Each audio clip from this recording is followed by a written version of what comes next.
welcome back to another video. So this is a follow-up from when we went to Turkey. We're actually dropping the BMW off now to JMW in Heathfield, Newton Abbot. We're going to be getting the timing chain done and a full engine service on the BMW 1 Series 123D M Sport Coupe, which is the car Cody just got. Basically, we had some problems when we bought this car with a guy sending fake invoices, and he said the timing chain had been done, but all the mileage didn't add up. Cody will explain the mileage to you because I'm not too sure, she knows more about it than I do, so go ahead, Cody. 2022, it was on 142,000. Yeah. But apparently the timing chain got done in 2021 on 148,000. So it done like 6,000 more miles the year before.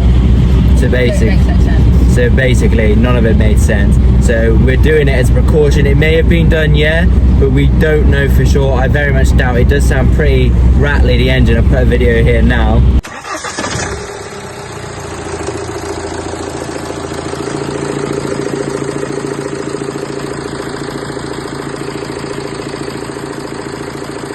As you would have heard from that clip there, it does sound pretty rattly. It could be the injectors. Also going to get that checked as well, just to be sure. Going to have a full service, like I said. Basically, by the time we're back from Turkey, the car will be all done. We'll go collect it. Hopefully the sound will sound better.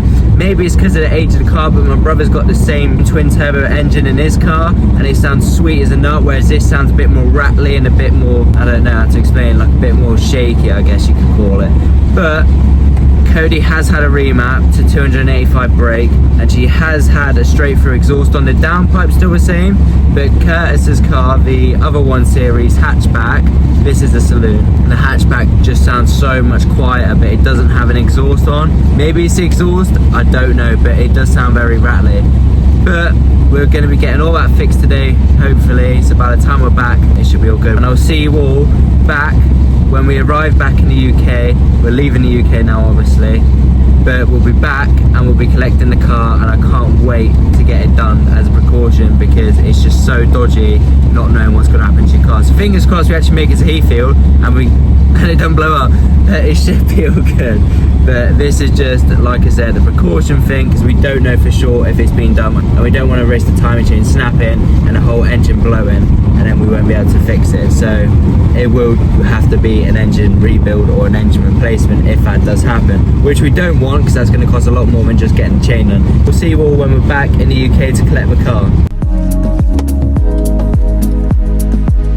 We're now back from Turkey. We have now collected the car, and then it went back in again because it needed more work doing. We had the timing chain done. The guy we bought it off said it had been done twice every 70,000 miles, right?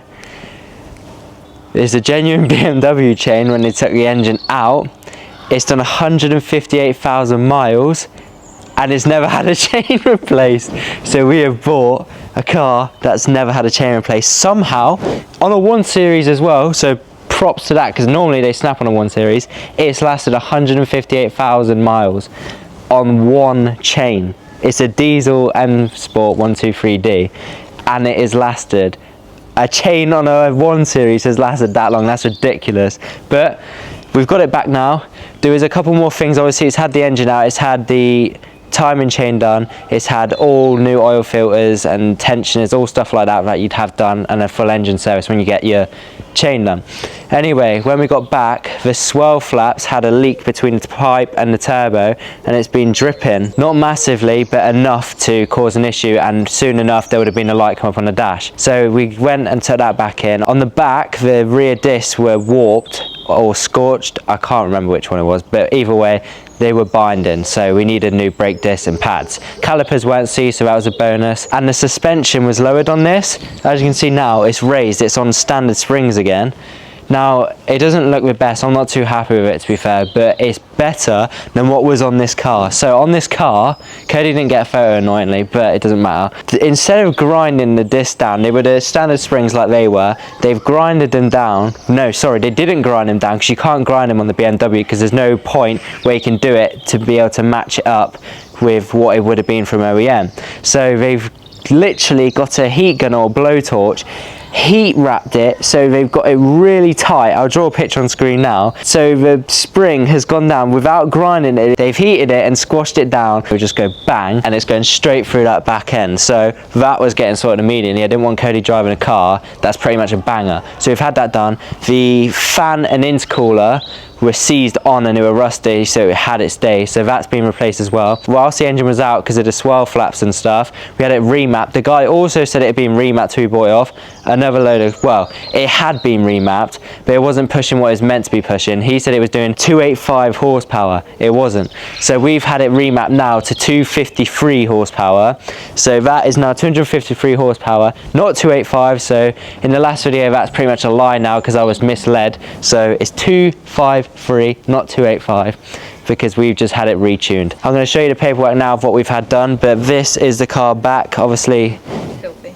It's filthy, but get it washed and it's going to be looking good. The only things we need to really sort out now is this wing and a couple little scuffs down here, and this car is going to be looking how it did when it came out of the showroom. Obviously it's not going to be picture perfect, but we are going to be changing little things like this, but we'll do that in future. Bank account's kind of hurting now. Chain and all the engine service with the tensions and everything came to £1,419.09. The other stuff that's been done, which I'll go over paperwork in a minute because I might miss some stuff out, but what I said a minute ago, that was £1,019.10. So altogether £2,438.19. That is still below budget though on a 1 Series. Well, apparently according to Car Vertical, these are worth like £7 grand. I don't think they are. We paid 2.5 for this, so it's not bad. What do you expect? If you're going to buy it cheaper than what they're normally valued at, you're going to get it. But obviously, when we bought this car, the guy was lying about the mileage. He said the timing chain had been done twice, and one was in 2021. The chain had been done on 148,000, but this didn't add up because we went on the MOT checks, and Cody found out, smartly enough, that it went for its MOT in 2022 at 142,000. So the mileage was obviously getting messed around. And I sent a message to him saying, that's not right. You're obviously sending me a fake invoice. And he went, oh sorry, that's for my other car. He had 2 of the same car apparently. So then he sent another one and the mileage didn't add up on that. So really he was just lying, and that is why we got it done as a precaution, because it didn't sound too bad, but it sounded like the injectors were going.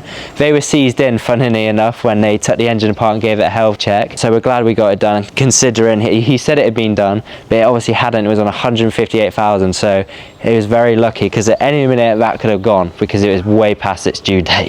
So yeah, that's the car now, and I'm going to show you some stuff of the paperwork that's been done so I don't miss anything off. So as you can see there, 158,000. So this is the work carried out on the chain itself. So carried out removal and replacement. Timing chain, we had the N47 genuine BMW chain because we didn't want to get aftermarket ones because they do say that they do snap.